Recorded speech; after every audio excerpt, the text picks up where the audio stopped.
First question is from Zach, and Zach wanted to know what my stance is on the rainy day fund.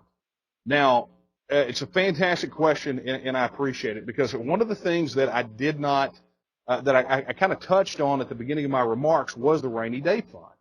Now, for those of you out there who are unfamiliar with the rainy day fund, let me kind of break it down. The rainy day fund is basically the savings account. It's the piggy bank for the state. Excess revenues go into the rainy day fund, and it's there in case of a rainy day. Basically, if there's what I call the economic apocalypse, then that's what that money's there for. But let's just kind of break it down into what happened in the last session. As revenues declined, the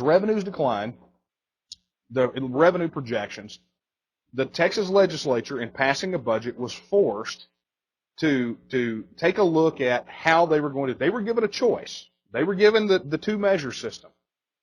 We can either cut programs or we can borrow from the rainy day fund. That was the choice that was presented. And so there was this big brouhaha in the legislative session about whether or not to tap the rainy day fund. And people like me made the assertion that there was no need to tap the rainy day fund. Matter of fact, they needed to keep their hands off of it. And the reason being is there were plenty of services out there that could be reprioritized and government programs that could be cut. For example, and just to give you an idea, the incumbent, my opponent, voted at one point to give voicemail boxes, state-paid voicemail boxes to transients, which I thought was kind of strange. But there is if you look at the list of programs throughout Texas government, you find program after program after program that are completely outside the constitutional mandate of the state government that they spend money on, and they spend a tremendous amount of money on it. So before they needed to dip into the rainy day fund, they needed to start slicing and dicing the budget. And so what they did was, rather than quote unquote tap the rainy day fund or cut, one of the things that they did was they played an accounting trick. And it goes back to that $7 billion that I mentioned that was going to be laid at the doorstep of the 83rd legislature. Rather than make the hard decisions that have to be made, what they did was they played some accounting tricks. They underestimated the amount of Medicaid reimbursement payments that were going to have to be paid by some like $4 or $5 billion.